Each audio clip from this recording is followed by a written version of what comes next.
दोस्तों, आपने कभी ना कभी ये ज़रूर सुना होगा कि मरने के बाद लोगों की अस्थियों को गंगा जी में बहा दिया जाता है। लेकिन ऐसा क्यों होता है, ये बात ज़्यादातर लोग नहीं जानते।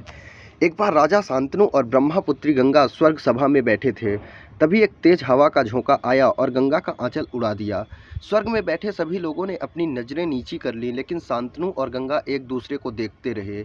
यह देखकर ब्रह्मा जी क्रोधित हुए और दोनों को मृत्युलोक में जन्म लेने का श्राप दे दिया। मृत्युलोक में जन्म लेने के बाद शांतनु हस्तिनापुर के राजा बने। एक दिन गंगा किनारे शिकार खेलने के दौरान उन्होंने गंगा को देखा और उन पर मोहित हो गए। राजा राजा शांतनु ने गंगा से विवाह का प्रस्ताव रखा। गंगा ने शर्त रखी कि वे उनसे तभी विवाह करेंगी जब वे वचन देंगे कि उनके कुछ भी करने पर शांतनु उनसे कोई सवाल नहीं करेंगे और न ही कारण जानने का प्रयास करेंगे। राजा शांतनु ने उन्हें वचन दिया कि वह बिल्कुल ऐसा ही करेंगे। गंगा के द्वारा किए गए किसी भी काम पर कोई सवाल नहीं करेंगे और न ही कारण जानने का प्रयास करेंगे। अगर उन्होंने ऐसा किया तो उसी क्षण गंगा उन्हें छोड़ के चली जाएंगी। गंगा को जब पुत्र हुआ तो सभी बहुत खुश हुए हस्तिनापुर के युवराज को देखकर, लेकिन अचानक सभी ने देखा कि गंगा ने उस पुत्र को उठाया और उसे गंगा नदी में प्रवाहित करने चल दी। सभी हैरान थे। राजा शांतनु ने भी कोई सवाल जवाब न करने का वचन दिया था, इसलिए वे भी चुप रहे।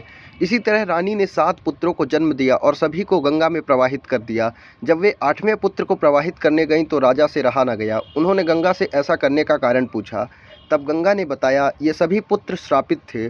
जन्म लेते ही गंगा में बहा देने से ये श्राप मुक्त होकर वापस स्वर्ग चले गए हैं।